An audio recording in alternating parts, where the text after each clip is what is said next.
সব থেকে স্মলেস্ট প্লেনের ভিতরে একটি, যেটি মাত্র 180 মিলিমিটার এবং যার ওজন মাত্র 20 গ্রাম। চলুন দেখি বক্সের ভিতরে কি কি রয়েছে। বক্সের ভিতর থেকে প্রথমেই আমরা পেয়ে গেলাম ম্যানুয়াল। ম্যানুয়ালের ভিতরে সকল ইনস্ট্রাকশন দেওয়া আছে, আপনারা প্রয়োজনে সকল ইনস্ট্রাকশনগুলো দেখে নিতে পারেন। এই ব্যাটারিটি 3.7 ভোল্টে অপারেট হবে এবং 150 মিলি অ্যাম্পিয়ারের ব্যাটারি। ভেতরে ব্যাটারি কিন্তু উপরে সুন্দরভাবে কভার করা আছে কালো প্লাস্টিক দ্বারা।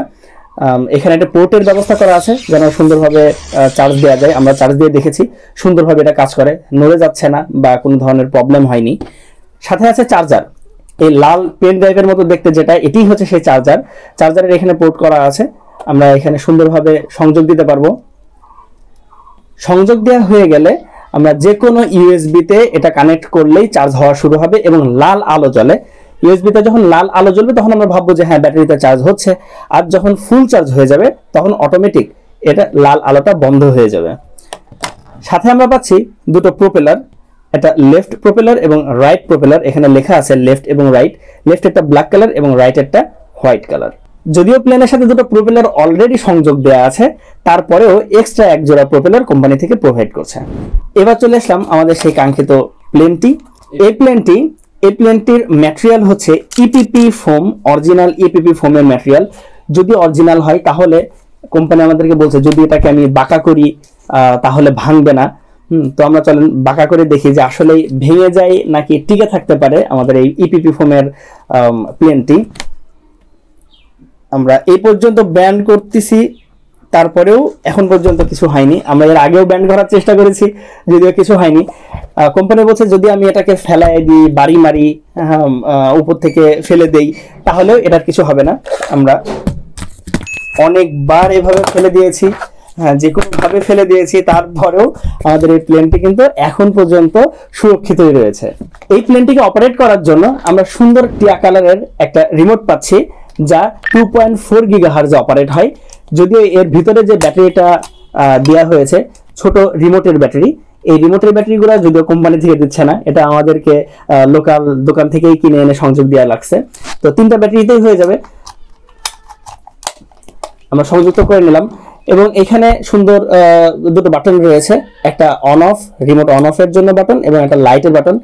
দুটো জয়স্টিক, একটা হচ্ছে স্পিড কন্ট্রোলের জন্য এবং একটা লেফট এবং রাইট কন্ট্রোলের জন্য।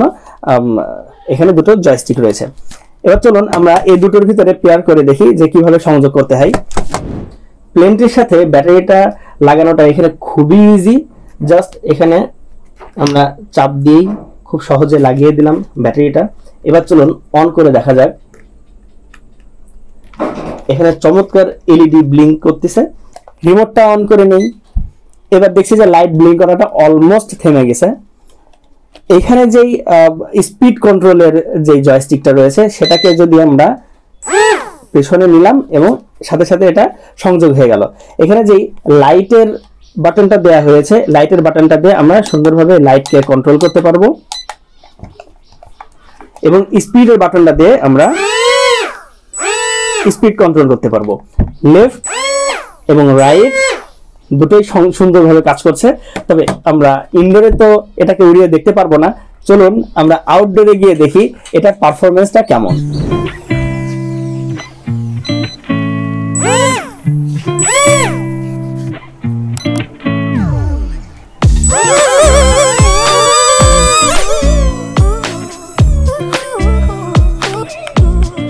যদিও আমাদের আগের বিমানগুলোর মতো উড়ছে না, তবে এটি আকাশে উড়ছে আর কি কোনো রকম।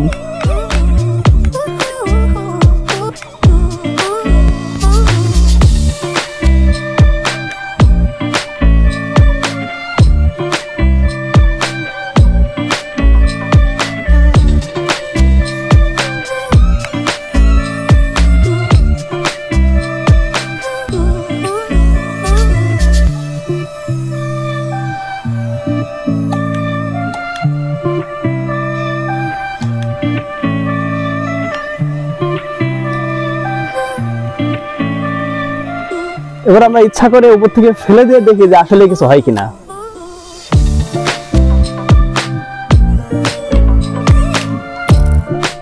প্রায় 100 মিটার উপর থেকে আমরা প্লেনটিকে ফেলে দিয়েছি তারপরেও কোনো প্রবলেম হয়নি। এর বিল্ড কোয়ালিটিটা এতটাই চমৎকার করছে যে যদি আমরা সার্কিটগুলো টেনে টেনে না ছিঁড়ে ফেলি তাহলে খুব সহজে এটা নষ্ট করা কখনোই সম্ভব হবে না।